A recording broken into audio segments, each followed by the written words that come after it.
네, 우리는 지금 욥기를 매일 한 장씩 묵상하고 있습니다. 1장, 2장에서는 믿음이 신실하고 온전한 사람 욥이 까닭 없이 이유 없이 어떤 목적 없이 하나님을 경외할 이유가 없다는 그 사탄의 어떤 그런 이야기에 의해서 이 욥이 순차적으로 사랑하는 모든 것들이 다 빼앗기게 되어지죠. 막대한 재산도 빼앗기고 사랑하는 자식들도 다 죽습니다. 마지막에는 자신의 건강까지 잃어버리는 이 욥이 감당할 수 없는 이 고난에 대해서 이 욥기에서 우리가 이 고난을 우리에게 보여주고 있습니다. 그래서 우리가 이 고난을 우리가 어떻게 이해할 것인가, 고난에 대한 또 이야기를 할 수가 있겠죠. 그래서 우리가 이제 곧 몇 주 안에 이 고난에 대한 주제를 하나 떼어가지고 한번 이야기를 한번 하려고 하는데, 일단 지난주에는 우리가 무슨 얘기를 했냐면 하나님이 이 욥기를 통하여서 하시고자 하는 말씀이 뭐냐, 하나님이 이 땅을 어떻게 통치하시는가에 대해서 말씀하신다고 했습니다. 하나님이 이 땅을 다스리실 때에 단순히 우리 인간이 이해할 수 있는 수준의 권선징악, 인과응보의 법칙 수준 정도로 그 하나님이 이 세상을 다스리고 계시는 것은 아니다라는 것을 보여준다고 이야기했습니다. 하나님이 이 세상을 창조하시고 그 능력을 가지고 이 땅을 다스리시는 데 있어서 그렇게 단순한 법칙이 아니라 우리는 다 이해하지 못하는, 알지 못하는 그 하나님의 크고 넓으신 깊으신 그분의 계획 속에서, 생각 속에서 이 땅이 통치되어지고 있다라는 것을 이 욥기가 결국에는 이 이야기를 한다. 우리가 그런 이야기를 지난주에 좀 했습니다. 그래서 이제 마지막에 보면 이 욥이 이 창조주 앞에서, 그 거대하신 창조주 앞에서 우리 인간 이 지식의 왜소함, 인간지의 왜소함을 고백하면서 회개하는 그러한 모습으로 마무리가 되어지죠. 하나님의 뜻을 다 이해할 수 없는 우리의 한계를 인정하고 또 그 능력의 하나님, 그 하나님의 주권을 우리가 인정해야 한다는 것을 욥기가 말해준다. 우리가 지난주에 이야기를 나누었습니다. 오늘은 이제 이어서 이 창조, 먼저 하나님의 창조 세계에서 이 사탄이 하는 일이 무엇인가를 좀 생각해 볼 필요가 있겠다 생각을 합니다. 여러분, 사탄이 누구입니까? 사탄은 많은 별명들을 가지고 있습니다. 바알세불, 마귀, 벨리알, 악귀의 머리, 오래된 뱀, 또 뱀, 거짓말쟁이, 미혹의 영, 온갖 것들로, 거짓말쟁이, 여러 가지로 이 사탄을 이 성경은 수식하고 있습니다. 그러나 성경은 이 사탄의 정체에 대해서는요, 많은 이야기를 하고 있지는 않습니다. 그래서 우리가 추측해 볼 수 있는 정도, 여러 성경의 이야기들을 통하여서 사탄의 정체를 좀 정리를 한번 해보면, 사탄은 원래 천사들 중에 한 명이었다. 천사들 중에 한 명이었지만 교만해져서 하나님보다 더 높은 자리에 앉으려고 하나님을 대적하다가 정죄를 받게 되죠. 하나님을 대적한 죄로 하늘에서 지위를 잃고 정죄되었다. 성경은 이렇게 이야기하고 있습니다. 사탄은 이렇게 천사의 지위가 상실되었음에도 불구하고 여전히 지상에 영향을 미치고 있습니다. 스스로 이 세상의 신이 되어지고 공중 권세 잡은 자로서 역사하면서 이 땅에 이 세상 사람들이 하나님을 대적하도록 이렇게 조장하고 하나님의 백성들이 넘어져서 죄를 짓도록 유혹하는 역할들을 하고 있습니다. 물론 사탄은 하나님의 그 권세 아래에 있고요. 또 그 최후의 날에 이 사탄은 결국 이 불못에 던져져서 영원한 심판을, 영원한 형벌을 받게 될 것입니다. 그러나 그 전까지 사탄은요, 부지런하게 하나님을 대적하는 자로서의 일들을 한다는 것이죠. 성경은 왜 하나님께서 이 사탄을 존재하게 놔두셨는가? 그리고 왜 이 사탄이 이 땅에 또 성도들에게까지 영향을 미치게 하셨는가에 대해서는 자세히 설명하지 않지만 적어도 인간의 자기의 선택을 허용하신 것이라고 우리는 이렇게 해석할 수가 있습니다. 우리 신학적으로 말하는 자유의지, 성경에서 말하는 자유의지는 우리가 이 선과 악을 택할 수 있는 권리가, 자유의지가 우리 가운데 있다는 것인데, 그래서 우리는 이 땅에서 계속해서 이 선과 악 사이에서 이 선택의 싸움들, 영적인 싸움을 하면서 살아가게 되었다. 우리가 이렇게 이해하죠. 그 사탄이 하는 일들이 욥기에 직접적으로 잘 기록되어져 있지 않습니까? 지난주에 이미 나눴던 이야기를 먼저 한번 해보면, 사탄은 땅을 두루다니면서 바쁘게 움직이고 있다. 1장에 그렇게 기록하고 있습니다. 사탄은 이 베드로서를 보니까 우는 사자처럼 삼킬 자를 찾아 두루 다닌다 이렇게 표현하고 있습니다. 실족시킬 만한 사람은 없는지, 이 세상을 혼란에 빠뜨릴 만한 그런 사건들, 그런 존재는 없는지 부지런하게 찾아다닌다고 했습니다. 우리가요, 약한 모습을 보이면, 우리가요, 작은 죄라도 짓기 시작할 때에 이 사탄이 역사한다고 그 기회를 놓치지 않고 우리들을 공격한다고 이야기하죠. 어떻게 사탄이 우리를 공격합니까? 어떻게 사탄이 우리 가운데 역사합니까? 성경은 여러 가지 사탄의 일들을 이야기합니다. 사탄은 우리의 마음을 혼미하게 해서 이 복음의 말씀에 우리가 영향을 미치지, 이 복음이 우리의 삶 가운데 영향을 미치지 못하도록 그렇게 방해합니다. 또 우리의 마음밭에 뿌려진 복음의 씨앗을 빼앗아갑니다. 그래서 우리가 말씀을 들어도, 복음을 들어도 깨닫지를 못합니다. 아무리 말씀을 들어도, 설교를 들어도, 우리가 열심히 성경을 읽어도 전혀 깨달음도 없어요. 감동도 없어요. 은혜가 되지 않아요. 사탄이 우리 마음판에 심겨진, 우리 마음판에 뿌려진 그 복음의 씨앗들, 말씀의 씨앗들을 다 가져가 버리기 때문에 그렇습니다. 대신 그 자리에 무엇을 심습니까? 가라지를 심어요. 사탄은 우리의 마음에 가라지를 심습니다. 교회를 다니면서 뭔가 잘한 것 같아요. 교회를 다니면서 무언가 변한 것 같아요. 뭔가 신앙 비슷한 게 있는 것 같아요. 그런데 그것이 진짜 복음이 아닌 가라지였다는 거죠. 심판 때에 그저 뽑혀 불태워질 것을 사탄이 심어 놓는 겁니다. 우리는 마음속에서 좀 그 심겨진 그 가라지로 인하여 위로받고 기뻐하고 즐거워하며 교회 다니고 있지만, 하나님 앞에 섰을 때, 나중에 심판 주신 예수 그리스도 앞에 섰을 때 내가 믿고 있던 그 신앙이 가라지였다 라고 여러분도 한번 생각해 보십시오. 얼마나 두렵습니까?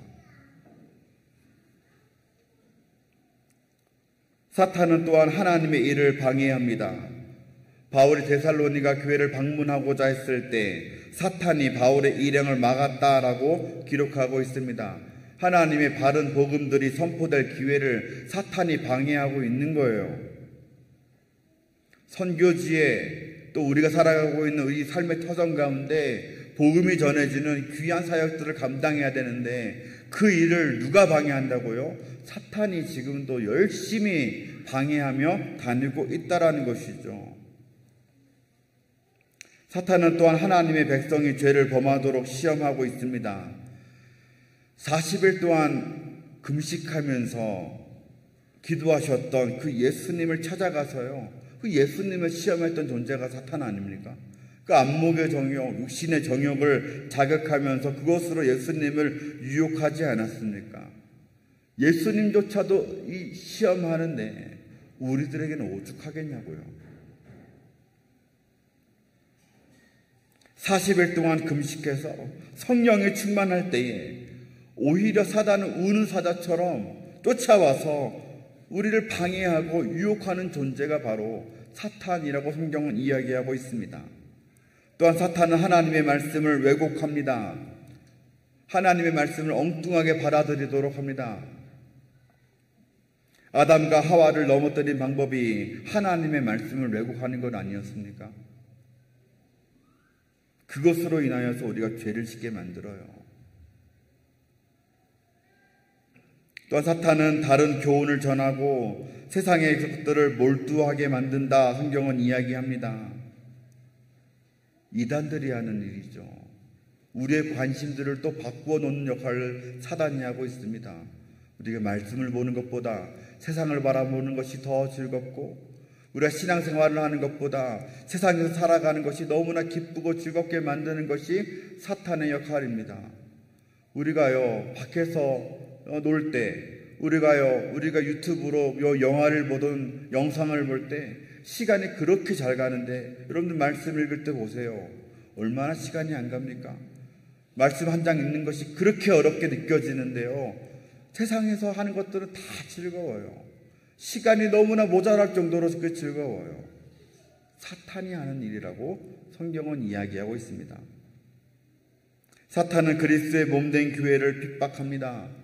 교회가 성장하지 못하도록, 그리스도의 몸된 교회가 건강하게 그 역할들을 감당하지 못하도록 교회를 핍박합니다. 자꾸만 쪼개놓습니다. 사탄이 지금 얼마나 바쁜가요? 이런 일들을 하기 위해서 우는 사자처럼 땅을 두루다니며 바쁘게 다니고 있습니다.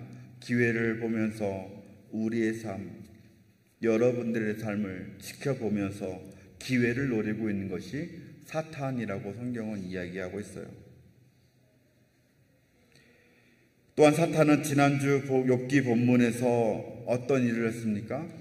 참소하는 역할을 했습니다. 사탄은 참소자라는 별명이 있습니다. 여러분, 참소가 무엇인가요? 남을 헐뜯어서 죄가 없는 사람이 죄가 있는 것처럼 꾸미는 거예요.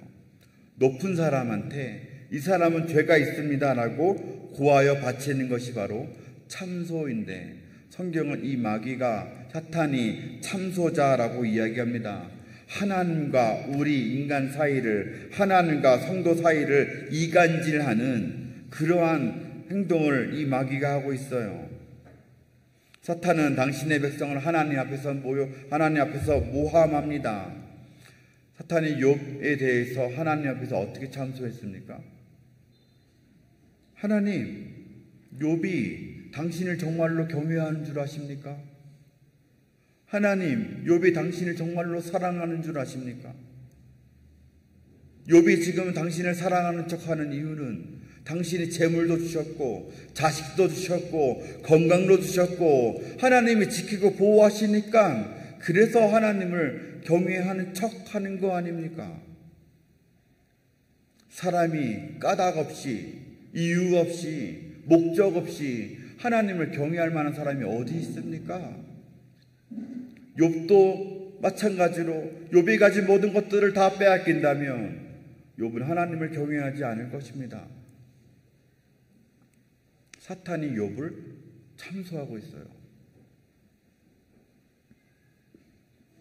하나님 앞에서 우리를 그렇게 고소하고 있어요. 사탄의 역할입니다. 또한 사탄은 거짓의 아비로 성경에서 등장합니다. 우리가 지난주 본문이었는데 욥기 4장 12절부터 21절을 보면요, 이게 굉장히 중요한 본문인데, 욥의 세 친구 중에 하나인 엘리바스가 환상을 본 이야기가 나옵니다.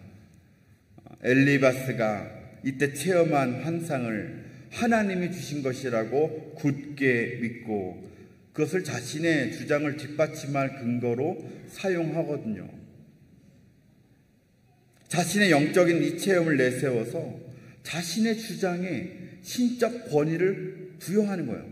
내가 하는 말은 하나님이 주신 말이라서 이 말은 절대적으로 옳다. 욥, 네가 틀리고 내가 맞는 거야 라는 말을 하기 위해서 하나님이 주셨다라고 하는 영적인 체험을 제시한 것이 바로 4장에 나오는 이야기예요. 엘리바스가 하나님으로부터 받은 계시의 말씀들. 욥기의 구조상 이 계시는요, 정말 중요한 역할을 합니다. 욥기 전공자이신 고신대학의 이 김성진 교수님이라고 계시는데, 김성진 교수님의 개요를 제가 한번 가져와 봤습니다. 제가 예배 후에 바로 카톡방에 한번 올려드리겠습니다. 한번 틀어봐 주시겠습니까? 글씨가 좀 작아서 안 보이겠지만 제가 이따 카톡방으로 올려드리겠습니다.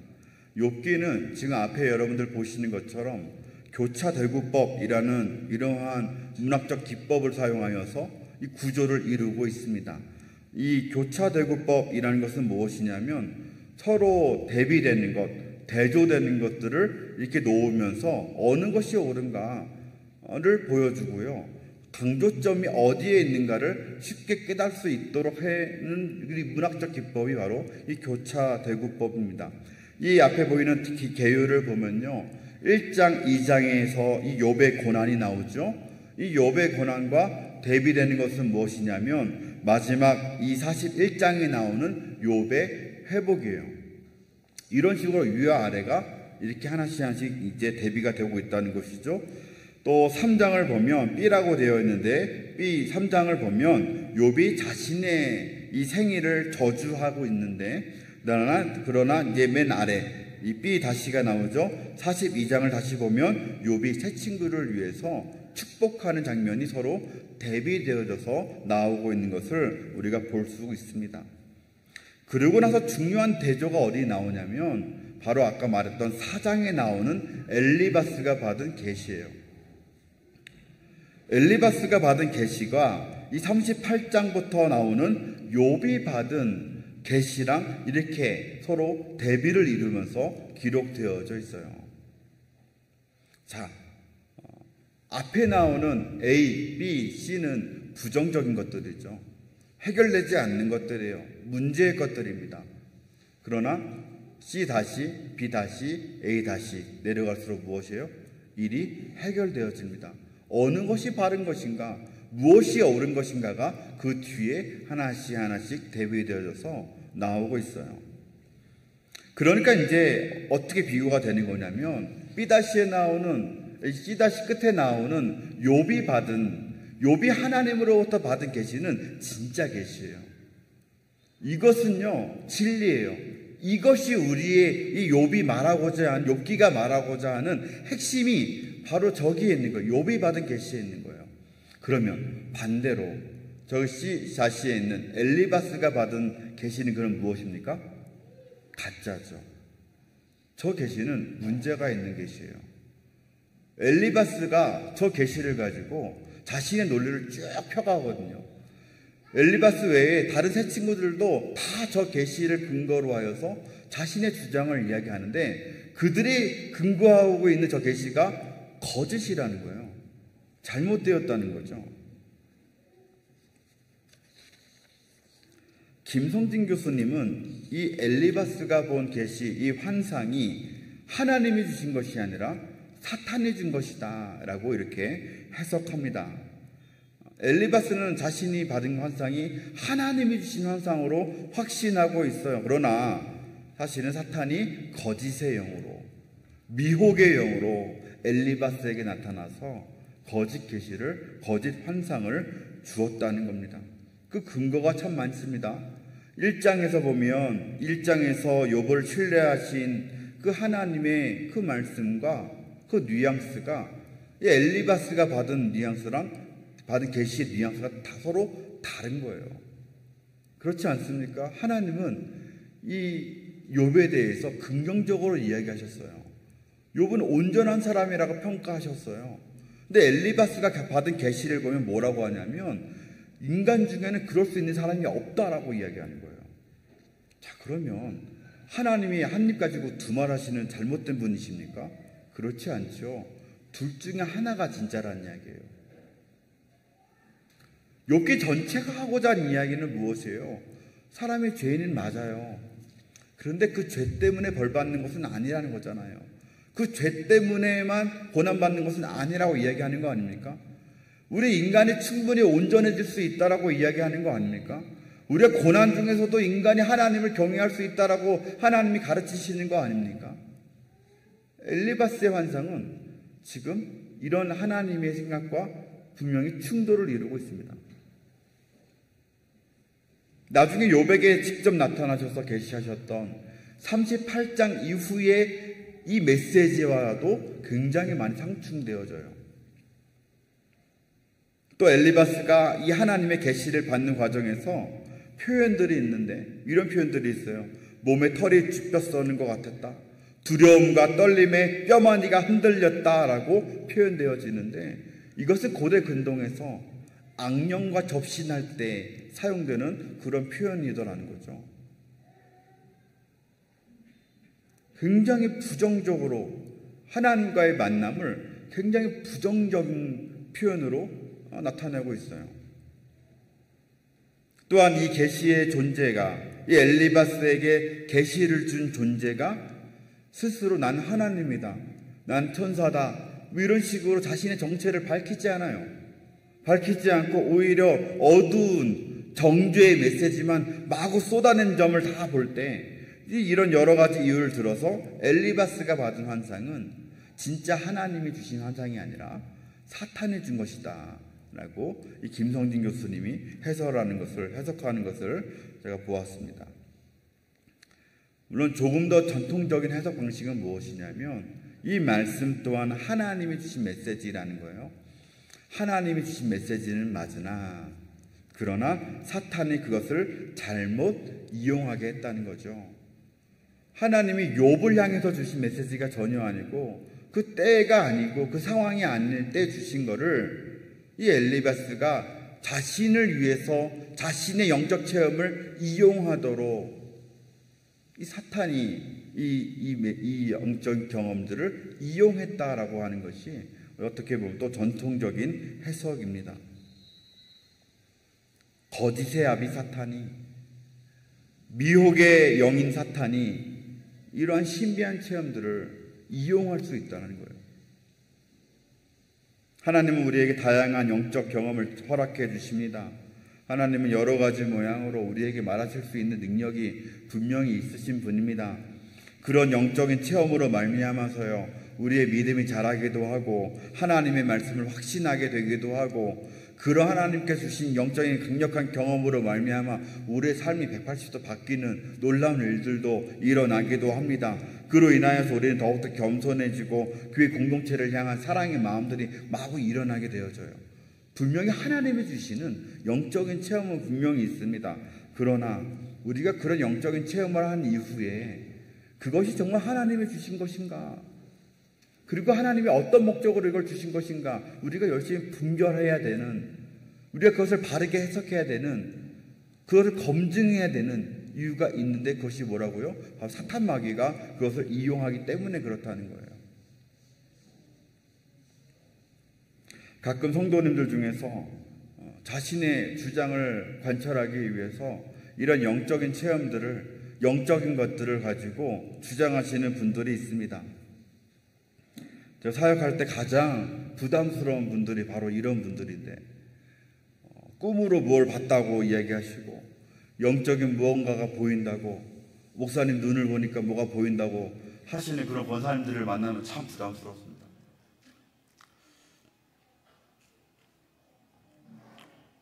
제가 아는 어떤 저희 교회가 아닙니다. 제가 이전에 섬기던 어떤 교회에, 그 교회 권사님도 그런 분이 한 분 있었습니다. 그분은 다니시면서 저 부목사님은, 저 목사님은 영이 참 맑고 저 깨끗하시다고, 저 부목사님은 영이 참 탁하시다고 성도들에게 이렇게 말씀하고 다니세요. 그러니까 목사들이 얼마나 부담이 많이 되겠습니까? 그분 앞에 서면은. 그분이 설교도 엄청나게 판단을 많이 하세요.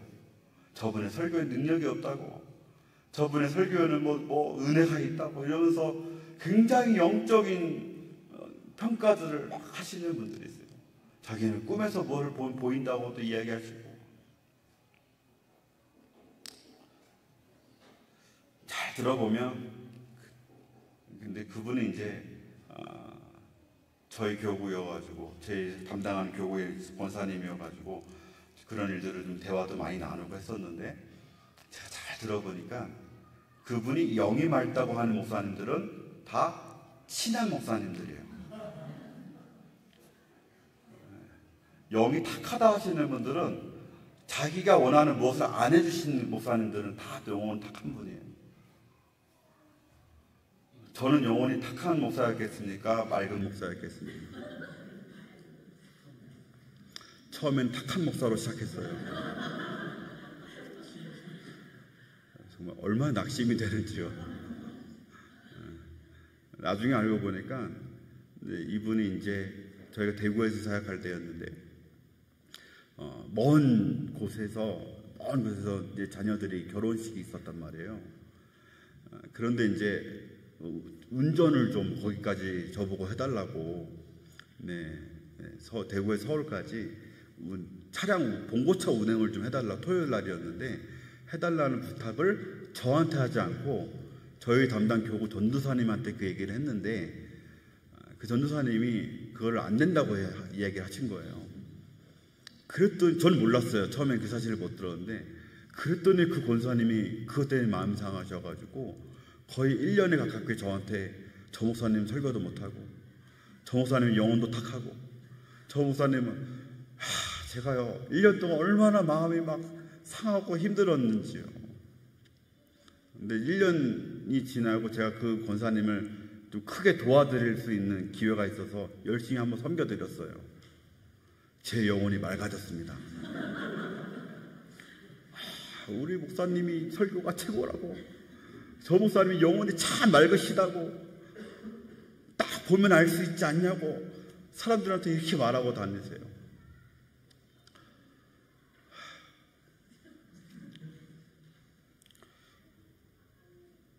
문제는 저도 영향을 받지만 주변 사람들이 다 영향을 받고 있어요. 그분한테 좋은 얘기를 듣고 싶으니까 이상한 얘기를 들으면 안 되니까 다들 조심조심하고 있어요. 뭐예요? 그분은 어떤 신적 권위를 내세우는 거예요. 내가 어떤 영적으로 대단한 것을 경험하고 본다는 것을 입으로 표현하면서 자신을 드러내는 거죠.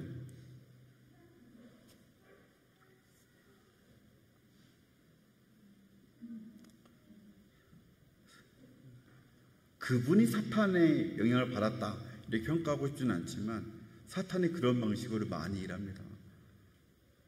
사탄이 우리에게 어떤 영적인 것을 맛보여주면서 그것으로 인하여 우리가 교만하게 만들어지고 그것으로 사람을 함부로 판단하게 만드는 거짓 영, 미혹의 영을 계속해서 우리에게 불어넣는 것이죠. 그러한 한두 분이 교회를 얼마나 흔들어 놓은지 모릅니다. 사탄이 하는 일이에요. 사랑하는 성도 여러분, 사탄은 지금도 우는 사자와 같이 부지런하게 돌아다니고 있습니다. 하나님을 미워하는 사탄은 하나님의 백성도 미워하면서 그 백성들을 유혹하여 넘어뜨릴 사람들을 적극적으로 찾아다니고 있습니다. 앞서 말했지만 예수님도 시험했던 사탄입니다. 성령으로 충만하다고 해서 사탄의 유혹을 받지 않는 것은 아닙니다. 우리가 교회에서 열심히 헌신한다고 해서 사탄의 유혹이 없는 것은 아닙니다. 신앙이 좋은 그 사람들을 더욱더 찾아가서 넘어뜨리려고 합니다. 왜요? 그 신앙 좋은 사람 한 명 넘어지면 그 영향이, 파급력이 교회 안에 어마어마하거든요. 그래서 성경은 우리에게 이렇게 말씀합니다. 베드로전서 5장 8절 9절을 보니까 근신하라 깨어라 너희 대적 마귀가 우는 사자같이 두루 다니며 삼킬 자를 찾나니 너희는 믿음을 굳건하게 하여 그를 대적하라. 이는 세상에 있는 너희 형제들도 동일한 고난을 당하는 줄을 알미라. 사탄이 와서 우리에게 고난을 주는데 그 고난을 받지 않기 위해서, 아니 그 고난을 이기기 위해서 그 사탄이 틈타지 않도록 근신하라고, 깨어있으라고, 믿음을 굳건히 하여서 사탄을 대적하라고 권면하고 있습니다. 근데 여러분은 정말 사탄, 이 마귀, 이 영적 존재를 대항해서 싸워 이길 수 있습니까?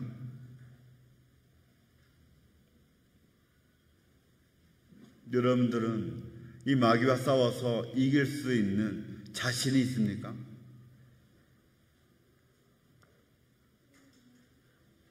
우리는 매일 매 순간 인간이 감당할 수 없는 이 영적 존재와 싸움하고 있어요.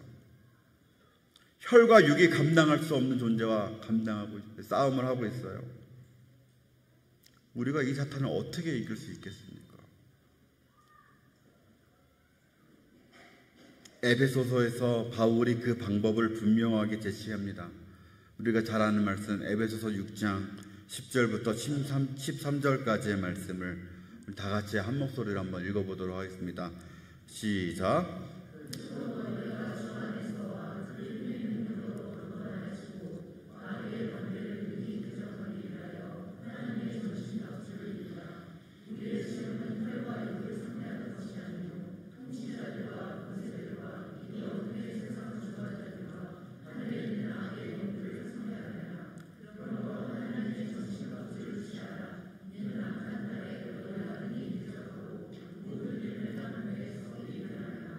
우리의 씨름은 혈과 육을 상대하는 것이 아니요 악의 영들을 상대하는 것인데, 이 싸움에서 이기기 위해서 무엇을 해야 한다고 이야기합니까? 전신갑주라고 이야기하죠. 하나님의 전신갑주. 그런데요, 여기서의 핵심은 전신갑주에 있는 게 아니에요. 우리는 자꾸만 이 전신갑주에 집중을 해요. 어떤 전신갑주가 있을까? 어떤 무기가 있을까? 어떤 방어구가 있을까? 여기서 핵심은 무엇이에요? 하나님의 전신갑주예요. 하나님. 10절을 보니까 주 안에서와 주님의 힘의 능력으로 강건하여져라. 여기에 핵심이 있어요. 여러분, 우리가 사탄을 이길 수 있는 힘은 오직 하나님으로부터 나올 수 있는 것이 없음을 믿으시기 바랍니다. 우리 인간이 할 수 있는 것이 아니에요. 내가 전신갑주를 입는다고 사탄을 이길 수 있는 게 아니라니까요. 우리가요, 하나님 안에 거하는 거예요. 우리가 하나님과 동행하는 거예요. 우리가 하나님을 인정하고 하나님께 온전히 맡길 때에 그 하나님의 능력으로, 그 하나님의 일하심으로 그 사탄 마귀의 모든 이런 이 시험들을 이기게 될 줄 믿습니다. 하나님이 일하시는 방법이 전신갑주지, 우리 여기서 너무 전신갑주에 집중하는 것이 옳은 것이 아니에요. 하나님이 주신 전신갑주, 하나님 안에 거하면서 하나님의 전신갑주를 입을 때 우리가 이 악한 영들을 상대할 수 있고 대적할 수 있고 사탄으로부터 승리할 수 있다고 성경은 우리에게 이야기하고 있는 것입니다. 내가 하는 것이 아니에요. 인간이 할 수 있는 것이 아니에요. 내가 내공을 쌓아서 사탄을 이길 수 있는 것이 아니에요. 여러분 40일 동안 금식한다고 해서 사탄 여러분들 공격 못하는 것이 아니에요. 여러분들이 아무리 말씀을 열심히 읽는다고 해서 그 자체로 사탄이 여러분들의 틈타지 못하는 것이 아니에요. 우리 가운데 하나님이 없으면, 우리가 하나님 안에 거하지 않으면 우리가 읽은 그 말씀을 오히려 사탄이 이용해서 우리를 시험 들게 만드는 거예요.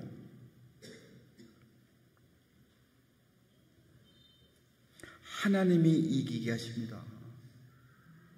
하나님이 능력 주셔서 하나님이 사탄과의 싸움에서 이 사탄과의 대적에서 승리하게 하신다는 거예요.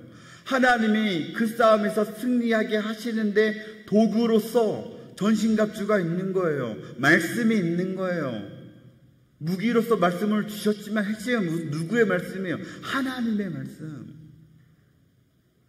그 이후에 기도하라고 하죠. 기도 외에는 기도와 간구로 감당하라고 이야기하는데 무슨 말이에요? 하나님을 의지하라는 이야기예요. 우리가요, 기도하는 것 자체가 중요한 게 아니라 기도를 통하여서 하나님을 의지하는 거예요. 기도를 통하여서 하나님의 능력을 받는 거예요. 기도 외에는 이런 능력을 받을 수 있는 법이 없다. 예수님 얘기하시지 않으셨습니까? 사탄을 쫓을 수 있는 방법은 기도하는 건데, 말씀 보는 건데, 왜요? 하나님이 그것을 통해 일하시기 때문에 그래요. 핵심은 하나님께 있어요. 하나님. 오늘 우리가 앞서 읽었던 오늘의 본문을 보면 욥이 뭘 하고 있습니까? 아까 읽었던 본문을 쭉 보면요, 욥이 하나님께 원망하고 있는 것처럼 보이지만 그 내용을 다시 보면 하나님께 기도하고 있어요. 욥은 감당할 수 없는 그 밀려오는 고통 속에서, 그 세 친구들이 그 욥을 지속적으로 비난하고 있는 그 가운데서 하나님께 기도하고 있다니까요. 그 내용은 물론 하나님을 원망하는 것이 맞습니다. 7장 7절을 보면 욥이 곧 죽어서 사라지게 될 자신의 운명을 기억해달라고 호소합니다. 11절을 보면 자신의 육체적인 고통뿐만 아니라 자신의 마음과 영에 새겨진 상처와 아픔이 너무나도 크다고 하나님께 토로하고 있습니다. 12절을 보면 제가 바다입니까? 제가 바다 괴물입니까? 라고 하나님께 소리치면서 묻고 있어요. 내가 바다처럼 큰 이 강가에 큰 어떤 이 괴물처럼 사람들에게 해악을 끼치고 하나님께 죄를 범죄하는 그런 존재도 아닌데 왜 나를 이렇게 심하게 다루십니까? 라고 하나님께 원망하고 있는 거예요. 항변하고 있는 거예요. 14절을 보면 잠도 제대로 잘 수 없는 상황이라고 이야기하죠. 원래 좀 잠을 자서 내가 좀 위로를 받고 힘을 좀 얻고 좀 체력이 좀 비축이 되면 좋겠다 생각하고 잠을 잤는데 잠을 자면 오히려 꿈속에서 더 하나님께서 무섭게 이야기하세요. 더 놀라운 것들을 통해서 잠을 깨게 만드시는 거예요. 얼마나 힘들겠습니까? 악몽이 이어지는 거예요. 여러분들 그런 경험 해보지 않았습니까? 너무나 힘들 때는 잠도 잘 수 없어요. 머릿속에 생각이 너무나 많아서요. 잠을 계속 깨워요. 나쁜 생각들이 계속 떠올라요. 그래서 욥이 이처럼 이 고통스러운 상황 속에서 더 살고 싶지 않다고 누군가 나의 목을 졸라가지고 내가 숨막혀 죽었으면 좋겠다 이렇게 기도하고 있는 거 아닙니까? 17절부터 18절을 보면 아침마다 이 순간은 분초거든요. 매 초마다 1초마다 한시도 쉬지 않고 자신을 괴롭히고 계신 하나님에 대해서 욥이 원망하고 있어요. 탄식하고 있어요. 반항하고 있어요.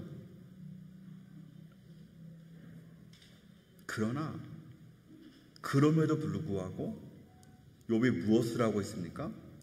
하나님께 기도하고 있다는 것이 중요하다는 거예요.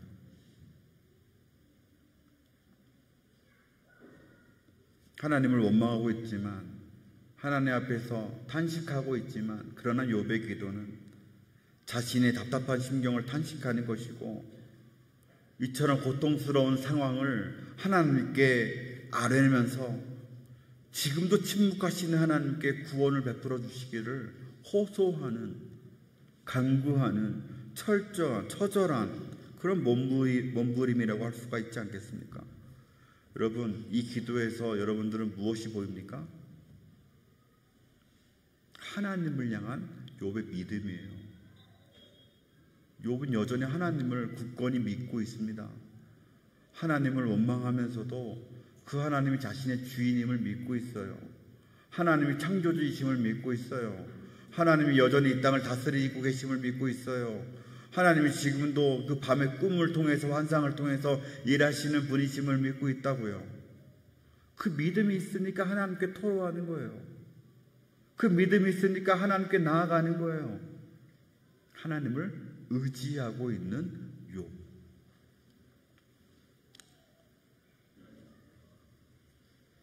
여러분 욥기 말씀을 쭉 묵상해 보면서 한번 잘 찾아보세요. 욥의 다른 세 친구들, 욥의 친구들은요 한 번도 기도하는 모습이 나오지 않습니다. 그들이 하나님의 말씀을 들이대면서 욥에게 욥을 정죄하면서 이렇게 오랜 토론을 벌이지만요 이들은 하나님께 기도하지 않아요. 하나님께 묻지 않아요. 엎드리지 않습니다. 전혀 하나님을 의지하지 않고 있는 사람들이 바로 이 머리만 똑똑한 사람들. 그러나 욥은 오늘 이 본문 이후에도요 계속해서 하나님께 기도합니다. 토론하다가 하나님께 기도하고 토론하다가 하나님께 탄식하고 토론하다가 하나님을 찾습니다. 자기 답답함을 아뢰고 중보자, 대속자를 보내달라고 간구합니다. 하나님께서 만나달라고 응답해달라고 그래서 구원해달라고 열심히 간구합니다. 끝까지 기도하지 않는 새 친구들.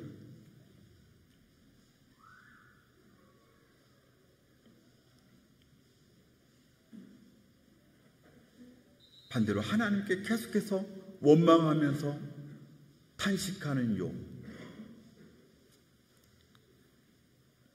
욥이 불경한 겁니까? 욥이 문제입니까? 이제 누가 바른 거예요?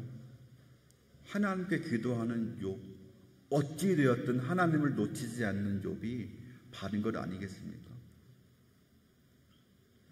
사랑하는 여러분, 앞으로 우리가 계속 이 욥기를 묵상하시면서 끝까지 이 기도의 끈을 놓치지 않고 하나님을 의지하는 이 욥의 모습을 발견하시고 그 모습이 여러분들에게 큰 도전이 되시기를 주님의 이름으로 소원합니다.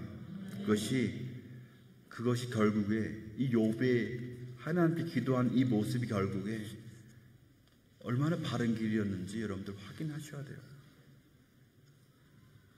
그것이 원망이라도, 그것이 탄식이라도 하나님은 그 기도를 들어주신다는 거예요.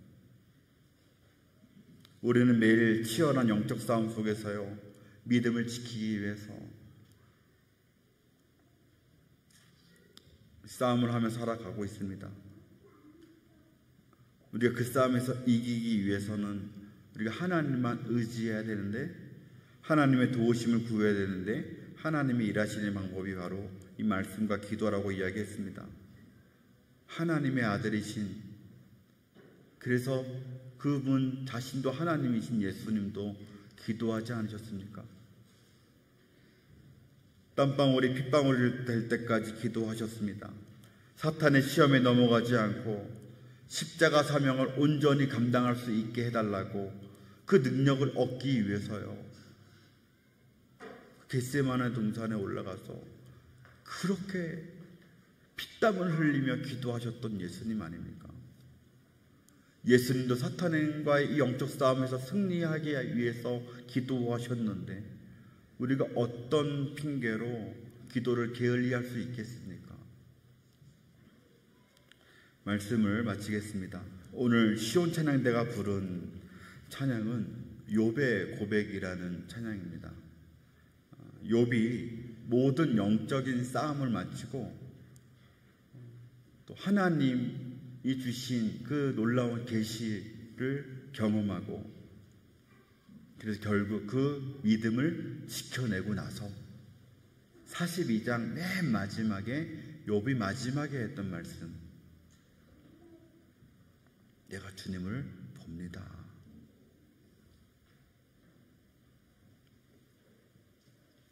그 찬양이라, 그 고백으로 만든 찬양이라 참 귀합니다. 11월 우리가 세 번째 주가 욥기 설교가 마지막 설교가 되는 날인데, 그날 우리 찬양대에서 한 번 더 부르셨으면 좋겠다, 한 번 더 요청드리고, 우리 성도님들도 그날 같이 이 찬양을 함께 올려드렸으면 좋겠어요. 마지막 우리 적용 찬양으로 또. 근데 이 욥의 고백이라는 찬양은요, 2019년도에 개봉했던 교회 오빠라고 하는 다큐멘터리 영화의 끝곡으로 사용된 그런 찬양입니다. 이 영화를 보신 분도 계시겠지만 내용을 제가 좀 간단하게 설명을 드리면 이렇습니다. 이 영화에서 교회 오빠라고 불리는 이관희 집사님이 계시는데, 남자분이죠. 이관희 집사님, 그리고 이 아내 되는 오은주 집사님, 저 두 분의 이야기가 다큐멘터리 영화로 이렇게 만들어져 있습니다. 당시 이관희 집사님이 이제 37세였는데 이들이 이제 결혼한 지 4년 만에 이제 귀한 딸을 얻게 되었습니다. 그래서 이 아이를 출산하고 산후조리원에서 나오던 날에 이관희 집사님께서, 이관희 집사님이 대장암 4기 말기죠. 시한부 판정을 받으신 거예요. 이 아기가 태어나서 너무나 기쁜데 이제 산후조리원에서 나오는 날에 그 소식을 들은 거예요. 당신은 대장암 4기입니다. 살 날이 얼마 남지 않았습니다. 너무 충격적인 상황이었죠. 너무나 감당하기 힘든 고난이었을 겁니다. 그런데 그 진단을 받은 지 몇 주 만에 이관희 집사님의 어머니, 그렇죠? 오은주 집사님 시어머니겠죠? 어머니께서 이 충격을 이기지 못하고 스스로 목숨을 끊습니다. 어머니가 먼저 돌아가세요. 어머니가 먼저 돌아가시고 그 며느리가 집에 갔다가 그 장면을 목격하게 됩니다. 가정에 큰 충격이 또 왔습니다. 그리고 또 몇 달이 지나서 이관희 집사님이 이제 8차 항암 치료까지 이제 마치던 날에 아내인 오은주 집사님이 혈액암 4기 판정을 받습니다. 고난이 계속 파도처럼 밀려 들어오는 거예요. 파도처럼.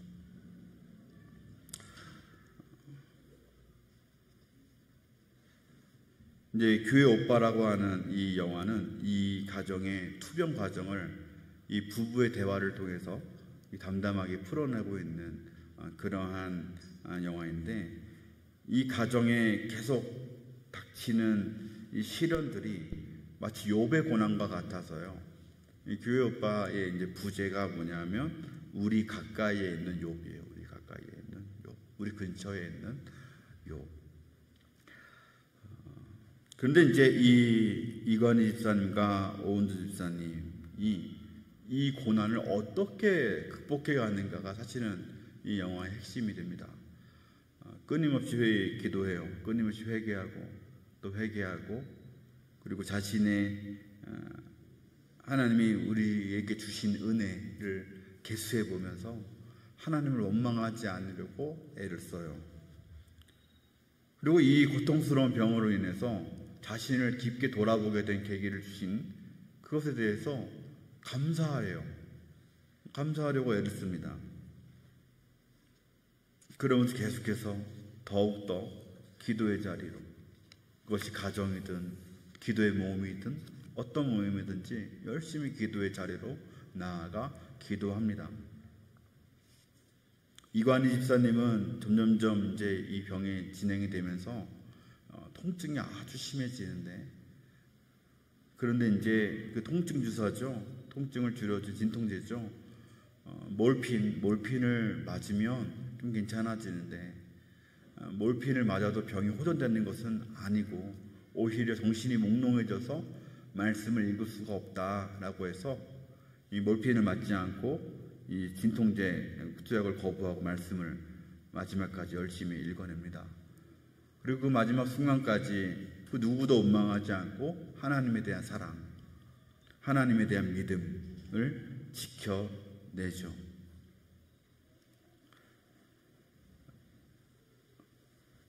이 다큐멘터리 영화를 제작한 이 이호경이라고 하는 PD 감독님이 계시는데, 이 이호경 감독님도 그렇고 촬영팀도 그렇고 그 중에 단 한 명의 크리스찬도 없었대요. 이분들이 이제 어떤 고난받는 사람의, 그러니까 죽음이 무엇인가, 삶이 무엇인가에 대한 다큐를 찍다가 만나게 된 것인데, 이때 이제 이 감독이 뭐 큰 기대 없이 질문을 던집니다. 당신은 왜 더 살아야 됩니까? 당신이 하루라도 더 살아야 되는 그 이유는 무엇입니까? 라고 물었을 때 이 이관희 집사님이 뭐라고 얘기하셨냐면, 하루라는 시간을 통해서 제가 조금이라도 더 온전해질 수 있는 기회를 갖고 싶습니다. 하나님 앞에서 제가 하루라도 더 온전하게 살아보고 싶다는 거예요. 그런데 이제 마지막에 가면 감사하게도 이제 이 여자 집사님은 완치 판정을 받으셔요. 근데 이관희 집사님은 결국 세상을 떠나시게 되죠. 비참한 죽음일까요? 아닙니다. 그는 끝까지 믿음을 지켰어요. 자신의 사명을 누구보다도 완벽하게 이루고 세상을 떠났다라고 저는 믿습니다.